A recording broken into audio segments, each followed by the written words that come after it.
학대를 당하지 아니하고도 학대하며 속이고도 속임을 당하지 아니하는 자여 화 있을진저. 내가 학대하기를 그치면 내가 학대를 당할 것이며 내가 속이기를 그치면 사람이 너를 속이리라. 여호와여, 우리에게 은혜를 베푸소서. 우리가 주를 앙망하오니 주는 아침마다 우리의 팔이 되시며 환난 때에 우리의 구원이 되소서. 요란한 소리로 말미암아 민족들이 도망하며 주께서 일어나심으로 말미암아 나라들이 흩어졌나이다. 황충의 때같이 사람이 너희의 노량물을 모을 것이며 메뚜기가 뛰어오름같이 그들이 그 위로 뛰어오르리라. 여호와께서는 지극히 존귀하시니 그는 높은 곳에 거하시며 정의와 공의를 시온에 충만하게 하심이라. 내 시대에 평안함이 있으며 구원과 지혜와 지식이 풍성할 것이니 여호와를 경외함이 내 보배니라. 보라, 그들의 용사가 밖에서 부르짖으며 평화의 사신들이 슬피 곡하며 대로가 황폐하여 행인이 끊어지며 대적이 조약을 파하고 성읍들을 멸시하며 사람을 생각하지 아니하며 땅이 슬퍼하고 쇠잔하며 레바논은 부끄러워하고 마르며 사로는 사막과 같고 바산과 갈멜은 나뭇잎을 떨어뜨리는도다. 여호와께서 이르시되 내가 이제 일어나며 내가 이제 나를 높이며 내가 이제 지극히 높아지리니 너희가 결을 잉태하고 짚을 해산할 것이며 너희의 호흡은 불이 되어 너희를 삼킬 것이며 민족들은 불에 굽는 횃돌 같겠고 잘라서 불에 사르는 가시나무 같으리로다. 너희 먼 데 있는 자들아, 내가 행한 것을 들으라. 너희 가까이 있는 자들아, 나의 권능을 알라. 시온의 죄인들이 두려워하며 경건하지 아니한 자들이 떨며 이르기를 우리 중에 누가 삼키는 불과 함께 거하겠으며 우리 중에 누가 영영이 타는 것과 함께 거하리요 하도다. 오직 공의롭게 행하는 자, 정직히 말하는 자, 토색한 재물을 가증히 여기는 자, 손을 흔들어 뇌물을 받지 아니하는 자, 귀를 막아 피 흘리려는 꾀를 듣지 아니하는 자, 눈을 감아 악을 보지 아니하는 자, 그는 높은 곳에 거하리니 견고한 바위가 그의 요새가 되며 그의 양식은 공급되고 그의 물은 끊어지지 아니하리라. 내 눈은 왕을 그의 아름다운 가운데서 보며 광활한 땅을 눈으로 보겠고 내 마음은 두려워하던 것을 생각해내리라. 계산하던 자가 어디 있느냐? 공세를 계량하던 자가 어디 있느냐? 망대를 계수하던 자가 어디 있느냐? 내가 강포한 백성을 보지 아니하리라. 그 백성은 방언이 어려워 내가 알아듣지 못하며 말이 이상하여 내가 깨닫지 못하는 자니라. 우리 절기의 시온성을 보라. 내 눈이 안정된 처소인 예루살렘을 보리니 그것은 옮겨지지 아니할 장막이라. 그 말뚝이 영영이 뽑히지 아니할 것이요 그 줄이 하나도 끊어지지 아니할 것이며 여호와는 거기에 위엄 중에 우리와 함께 계시리니 그곳에는 여러 강과 큰 호수가 있으나 노젓는 배나 큰 배가 통행하지 못하리라. 대저 여호와는 우리 재판장이시요 여호와는 우리에게 율법을 세우시니요 여호와는 우리의 왕이시니 그가 우리를 구원하실 것임이라. 내 돛대줄이 풀렸으니 돛대의 밑을 튼튼히 하지 못하였고 돛을 달지 못하였느니라. 때가 되면 많은 재물을 탈취하여 나누리니 저는 자도 그 재물을 취할 것이며 그 거주민은 내가 병들었노라 하지 아니할 것이라. 거기에 사는 백성이 사죄함을 받으리라. 새벽 영성 기도 시간입니다. 오늘은 이사야 33장의 말씀을 함께 살펴보겠습니다. 이사야 33장의 시대적인 배경은 아수르의 위협으로 인해 유다가 생존의 갈림길에 서 있었던 주전 8세기경입니다. 이스라엘은 하나님께 간구합니다. 2절을 보시면 여호와여 우리에게 은혜를 베푸소서. 우리가 주를 앙망하오니 주는 아침마다 우리의 팔이 되시며 환난 때에 우리의 구원이 되소서라고 말합니다. 이에 대한 예언으로 3절 이후의 말씀이 주어집니다.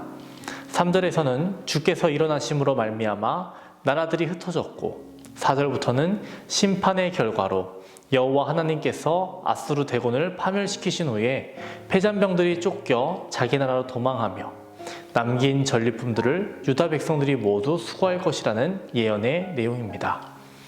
열왕기하 18장 14절에서 16절에 의하면 히스기야 왕은 라기스에서 주둔한 사네립에게 막대한 전쟁 배상금을 지불하지만 사네립은 돌아가지 않고 예루살렘의 완전한 점령을 시도합니다. 계속된 전쟁으로 가나안의 기름진 땅이 모두 메마르고 생명력을 상실하게 됩니다. 예루살렘에게는 멸망 이외에는 다른 길이 없는 것처럼 보입니다. 예루살렘의 절망적인 탄식에 여호와께서 응답하십니다. 높은 곳에 거하시는 분께서 예루살렘의 운명을 되돌리기 위해 개입하십니다. 10절에서는 이제 일어나며 이제 높이며 이제 지극히 높아지리라 이런 표현을 세 차례 반복하면서 새로운 구원 사건이 시작되고 있음을 단호하게 선포합니다. 하나님의 현존으로 예루살렘은 보호를 받게 됩니다. 외부의 위협으로부터 안전하게 지켜짐을 받고 또 양식과 물도 공급받습니다.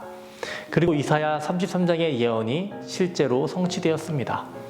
예루살렘을 포위하고 있던 아수르 군대는 몰살을 당하였고 유다의 다른 지역에 있던 아수르 군대는 본국으로 황급히 도망치듯 철수했습니다. 히스기야 왕을 비롯하여 예루살렘 백성들이 일심으로 하나님께 간구했습니다. 하나님은 예루살렘을 도우시겠다라고 응답하셨고 그날 밤 하나님은 예루살렘을 포위하고 있던 아수르 군대를 몰살시키셨습니다. 성경은 그날에 죽은 아수르 군사의 수가 무려 18만 5천 명이라고 증거하고 있습니다. 18만 5천 명, 얼마나 많은 숫자입니까? 요즘 코로나로 7천 명의 확진자가 나오는데 5천 명만 생각해 보십시오. 몇 배입니까? 37배나 많은 것입니다. 고향 종합운동장 좌석수가 4만 명이라고 합니다. 그렇다면 약 4.5배의 규모의 군대라는 것입니다. 그렇다면 하나님은 어떠한 방법으로 그와 같이 많은 아수르 군대를 몰살시키고 예루살렘을 구원하셨습니까? 우리는 그 방법을 모릅니다. 성경은 다만 하나님의 사자가 나가서 아수르진을 쳤다고만 밝히고 있습니다. 하나님은 폭력적인 세력인 아수르를 진멸하고 어리석은 정치가들이 씌워놓은 속박의 굴레를 벗겨주셨습니다. 하나님께서 시온에서 왕으로 통치하시며 예루살렘의 영원한 안전을 가져다 주셨습니다. 당시 유다 백성들 그리고 왕과 고관들의 바람이 무엇이었겠습니까? 아마도 아수르라는 대군의 침입으로부터 구원을 얻는 것이며 나라를 보존하는 것이라고 할 수 있습니다. 평안함을 누리는 것이죠. 6절을 보시면 현대인의 성경은 이렇게 번역했습니다. 그는 언제나 자기 백성에게 풍성한 구원을 베풀며 그들에게 지혜와 지식과 안정을 주실 것이다. 그러므로 그들의 가장 큰 보화는 여호와를 두려운 마음으로 섬기는 바로 그것이다. 유다가 평안함을 누리게 되는 근거가 여호와를 경외하는 데 있다는 말입니다. 그러나 유다 사람들은 하나님의 은총으로 아수르로부터 구원을 받기 전까지만 해도 여호와 경외가 그렇게 귀한 보배인 줄을 깨닫지 못했습니다. 그들은 여호와 경외하는 것을 길가에 돌 정도로 취급했습니다. 그로 말미암아 하나님을 경외하는 데 소홀하였습니다. 즉 여호와를 경외하지 않는 것입니다. 하나님을 두려워하지 않았고 하나님을 의지하지 않았으며 하나님의 말씀에 순종하지 않았습니다. 그 결과 그들은 아수르의 침공을 받아 평안 대신에 사륙과 수탈로 인한 고통을 당하여만 했습니다. 성도 여러분, 우리가 이 사실을 통해 확인할 수 있는 것처럼 여호와 경외는 성도들에게 있어서 가장 귀한 보배입니다. 가장 귀한 보물을 잃지 않고 소유하는 저와 여러분 되시기를 주님의 이름으로 축원드립니다. 오늘은 토요일입니다. 토요일 공동기도 제목은 물질의 회복을 위한 기도입니다. 성도들의 생업과 사업을 지켜달라고 기도해 주시고 물질로 어려움 당하지 않도록 기도해 주시기 바랍니다. 기도하겠습니다.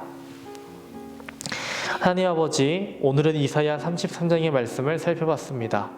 여호와를 경외하는 삶이 인생의 가장 귀한 보배임을 기억하게 하시며 주님을 사랑하고 주님을 가까이 하는 복된 삶을 살아가는 우리 모두가 되게 하여 주시옵소서.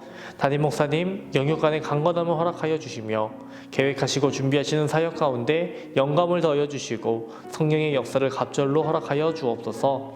말씀을 준비하시고 선포하실 때 지치지 않게 하시며 힘과 능력을 부어 주옵소서. 오늘은 물질의 회복을 위한 기도를 드립니다. 성도들의 생업과 사업 가운데 길을 열어주시고 공급하시는 하나님의 손길을 경험하게 하여 주옵소서. 각종 질병과 불면증으로 공황장애로 또 마음의 병으로 아파하는 모든 성도들 치유하여 주옵소서. 암으로 고통받는 박재승 권사님, 김종수 집사님, 오유미 성도님, 박서연 청년을 붙잡아 주시고 지치지 않도록 체력과 힘과 능력을 더하여 주시며 속히 회복되게 하여 주시옵소서.